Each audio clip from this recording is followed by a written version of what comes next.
when you look at modern TV shows, there are so few episodic Yeah.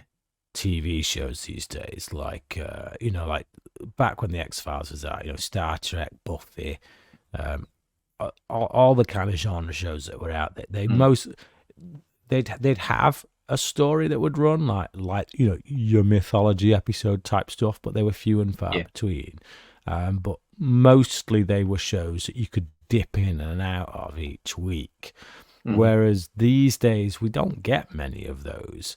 No. These days it's like you can't just dip in and out of Breaking Bad. No. You dip into an episode of Breaking Bad, you've got a whole, like every episode follows on to the next, and it's like, oh crap, I missed something. What happened?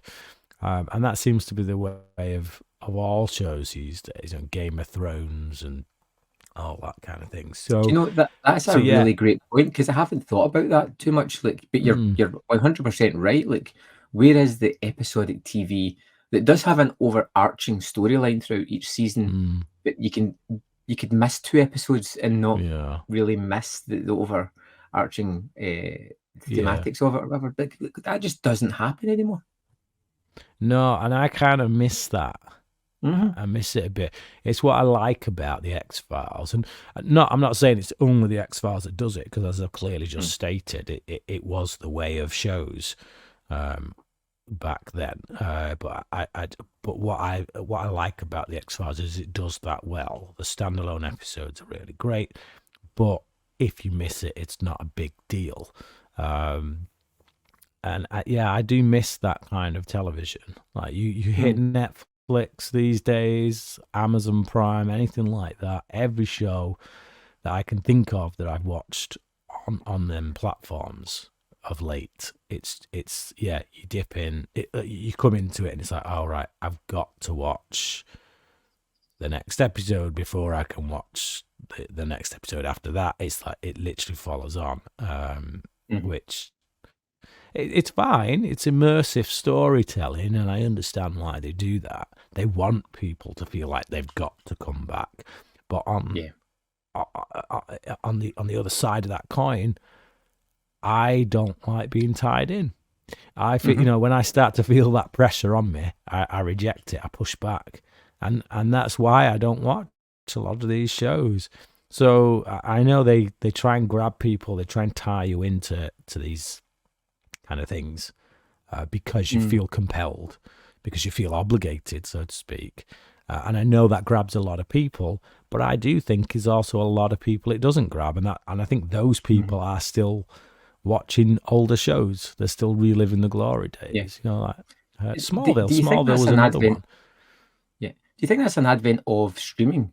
Whereas, look, back in the day, if you missed an episode, you missed it. Like there was no going back. There was no jumping on and seeing it. It was just gone until a rerun or whatever. But nowadays, they're there. They're perpetually there. They're in your face. That you can always watch as many as you want. I think it is an advent of streaming that's really propelled that forward. But that's not to say there weren't shows before streaming that kind of got there early. Like, I know people scoff when you mention Babylon 5 and whatnot, but that was a show that was really ahead of its time, because, Straczynski, he planned 5 seasons. And, okay, season 1 feels a bit like you can dip in and out. And then season 2 starts linking a lot of stuff together.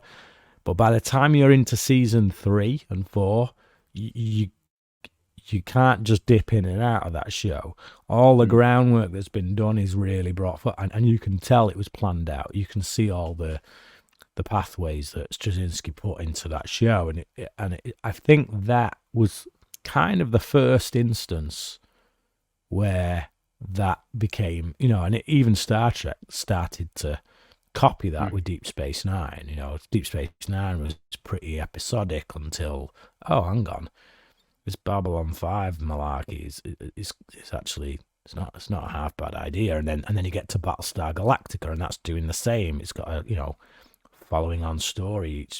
So I do think that it developed before streaming came along, but certainly with the advent of streaming, it became more of an imperative to do that kind of TV show. But it is a shame. I like that kind of stuff, but it is a shame because I like to be able to dip in and out as well. Mm-hmm. Yeah.